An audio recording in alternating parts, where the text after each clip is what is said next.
আসসালামু আলাইকুম।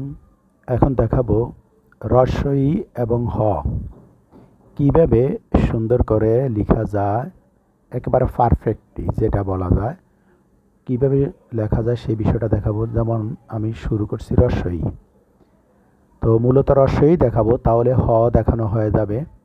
এই ক্ষেত্রে যেমন এখানে নিচের বাসটা সুন্দর হয়নি, যার কারণে আমরা এটা নিচ্ছি না।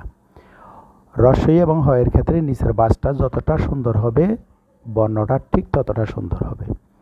তো এটা আমরা টিকিটা উপর থেকে উঠে দিচ্ছি। টিকির ক্ষেত্রে আমরা যে বিষয়টা দেখব সেটা হচ্ছে পৃষ্ঠদেশ থেকে, রস্বইয়ের পৃষ্ঠদেশ থেকে টিকি উঠাবো, কিন্তু বৃত্ত থেকে নয়।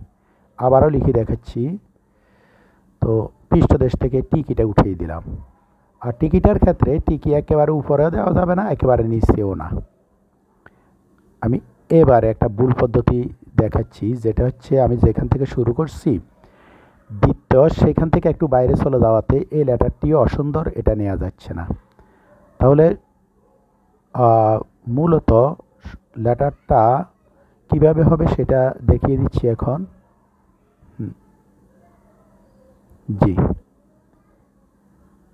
এভাবে আমরা আমাদের বাচ্চাদেরকে প্র্যাকটিস করাতে পারলে তারা পারফেক্টলি লেটারটি লিখতে পারবে।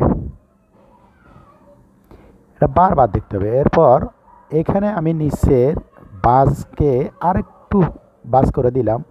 এটা একটা নিয়ম, সরাসরি টানা যায়, আবার নিচের অংশকে বাস করেও দেওয়া যায়।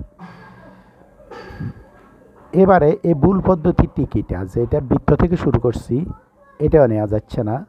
তাহলে বারবারে বলছি, টিকিটা হবে লেটারের পৃষ্ঠদেশ থেকে।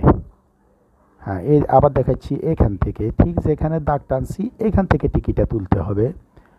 আমি আবার লিখে দেখাচ্ছি, খুব ভালোভাবে খেয়াল করতে হবে। জি, বারবার প্র্যাকটিস করতে হবে। সবাইকে ধন্যবাদ। আসসালামু আলাইকুম।